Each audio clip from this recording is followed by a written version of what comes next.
Unmute में आपका स्वागत है।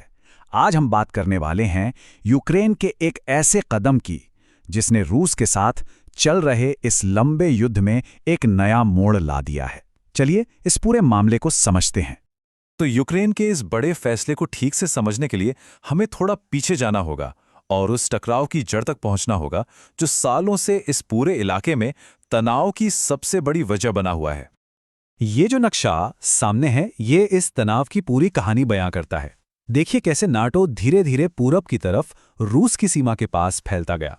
रूस इसे हमेशा से अपने लिए एक सीधा खतरा मानता आया है। आप कह सकते हैं कि ये एक तरह की लक्ष्मण रेखा थी और इसी वजह से पूरा पूर्वी यूरोप एक तरह से बारूद के ढेर पर बैठ जा। और इसी बढ़ते तनाव के बीच यूक्रेन ने एक ऐसा दांव खेला है, एक ऐसा यू टर्न लिया है जो उसकी सालों पुरानी राष्ट्रीय नीति से एकदम अलग है। तो ये बदलाव है क्या? देखिए, अभी तक यूक्रेन का सपना था नेटो में शामिल होना, लेकिन अब वो इस आदर्श से हटकर हकीकत पर फोकस कर रहे हैं। अब उनकी पहली प्राथमिकता है अपने लोगों की सुरक्षा और किसी भी तरह से युद्ध विराम करवाना। और ये एक बहुत ही यथार्थवादी यानी कि प्रैक्टिकल कदम है। तो असल में एक तरह का सौदा है। यूक्रेन कह रहा है कि वो नेटो सदस्य बनने की अपनी जिद छोड़ देगा, लेकिन बदले में उसे पश्चिमी देशों से पक्की सुरक्षा की गारंटी चाहिए, एक ऐसी गारंटी जिस पर वो भरोसा कर सके। देखिए, ये कोई छोटा मोटा फैसला नहीं है। ये एक बहुत ही साहसिक लेकिन उतना ही जोखिम भरा कदम है। इससे लड़ाई का मैदान अब जंग की जमीन से हटकर डिप्लोमेसी की टेबल पर आ गया है। अब गेंद कह सकते हैं रूस और पश्चिमी देशों के पाले में है। अच्छा, तो अब सवाल ये उठता है कि इतना बड़ा रणनीतिक बदलाव अचानक से कैसे हो गया? मतलब कोई तो वजह होगी इसके पीछे। अगर हम इस फैसले की टाइमिंग को देखें तो ये साफ इशारा करता है कि पर्दे के पीछे कोई बहुत बड़ा खिलाड़ी है जो इस पूरे जियोपॉलिटिकल स्टेज पर दोबारा से एक्टिव हो गया है। और वो खिलाड़ी कौन है? बर्लिन में शांति वार्ता से ठीक पहले ट्रंप खेमे के दूतों का यूक्रेन पहुंचना, ये कोई महज इत्तेफाक नहीं है। ये एक साफ संकेत है कि अमेरिका का एक नया नेतृत्व इस युद्ध को खत्म करने के लिए काफी सक्रिय हो सकता है। और इस बात की पुष्टि खुद राष्ट्रपति ज़ेलेंस्की के शब्दों से होती है।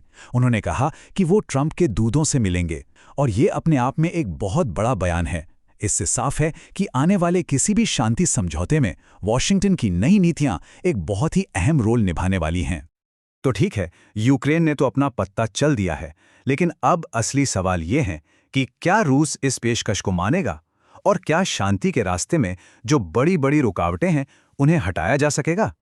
ज़ेलेंस्की का प्रस्ताव वाकई में बहुत बड़ा है, लेकिन सबसे बड़ा सवाल, क्या ये रूस की सुरक्षा चिंताओं को दूर करने के लिए काफ़ी है?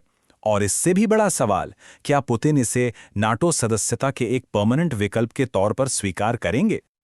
और यही बात हमें शांति के रास्ते की सबसे बड़ी दीवार तक ले आती है, और वो दीवार है दोनों देशों के बीच भरोसे की भारी कमी। ये एक ऐसा अविश्वास है जिसे सिर्फ बातों से या वादों से दूर नहीं किया जा सकता।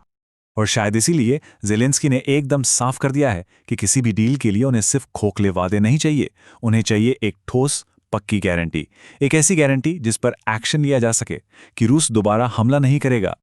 तो अब हम एक ऐसे मोड़ पर आ खड़े हुए हैं जहां से कहानी दो बिल्कुल अलग दिशाओं में जा सकती है।